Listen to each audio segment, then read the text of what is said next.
मुशर्रफ की मौत पर हिंदुस्तान में बवाल। थरूर ने कह दी ऐसी बात, वाजपेयी जी जिंदा होते तो कभी बर्दाश्त न करती, शायद योगी दें जवाब।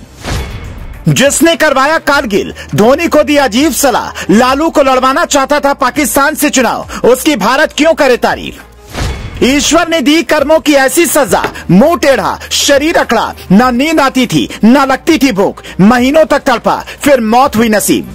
दिल्ली के दरियागंज में जन्मा एक लड़का, जिसके दादा अंग्रेजों के जमाने के रईस थे, पिता बड़े पद पर नौकरी करते थे।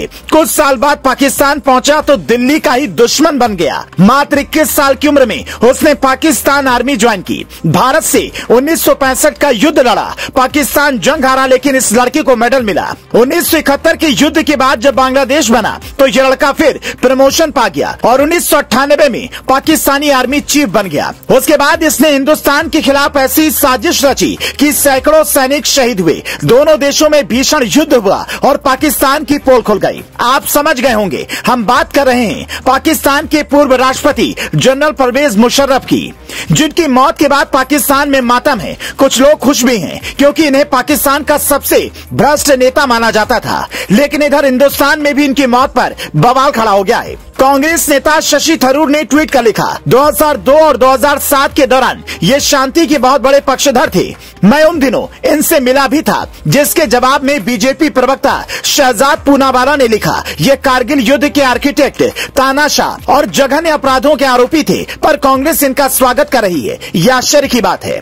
यह बिल्कुल वैसा ही है जैसे आपके घर से किसी की लड़ाई हो और उसके मरने के बाद आप उसकी तारीफ करने लग जाएं। पूरा हिंदुस्तान मुशर्रफ को कारगिल युद्ध का दोषी मानता है, लेकिन कांग्रेस को लगता है इस बात से कोई फर्क नहीं पड़ता। सिर्फ कांग्रेस ही नहीं, कई क्षेत्रीय पार्टियों पर भी पाकिस्तान परस्ती के आरोप लगते रहे हैं। कारगिल युद्ध के 4 साल बाद ही लालू यादव शिष्टमंडल के साथ पाकिस्तान के दौरे पर गए। जहां परवेज मुशर्रफ से उनकी मुलाकात हुई तो उन्होंने ये तक कह दिया कि आप पाकिस्तान से भी चुनाव लड़ें तो जीत जाओगे। एक सांसद ने तो लालू यादव को वहां का रेल मंत्री बनाने का ऑफर तक दे दिया था। यहाँ तक कि उसके कुछ साल बाद जब टीम इंडिया पाकिस्तान में क्रिकेट खेलने पहुंची तो परवेज मुशर्रफ ने धोनी को ये सलाह दी थी कि आप अपना बाल मत कटवाना, क्योंकि आपका हेयर स्टाइल मुझे बहुत पसंद आया।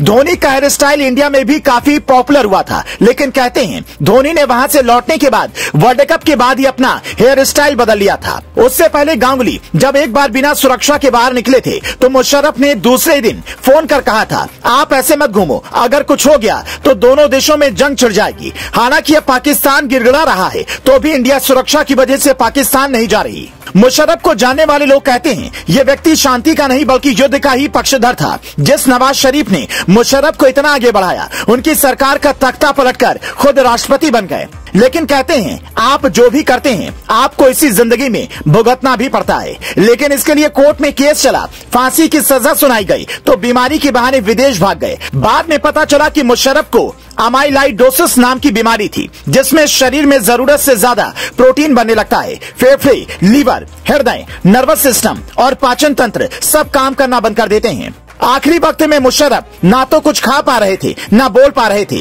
खड़ा होना तो दूर, सीधे लेटने में भी दर्द से तड़पते रहते थे। न शरीर सीधा था न मुंह। दुबई के एक अस्पताल में महीनों भर्ती रहने के बाद इस दुनिया को अलविदा कहा तो समर्थक उदास थे, लेकिन कुछ लोगों के जहन में कईयों सवाल भी थे। आप कांग्रेस के इस बयान पर क्या कहेंगे, हमें कमेंट करके बता सकते हैं।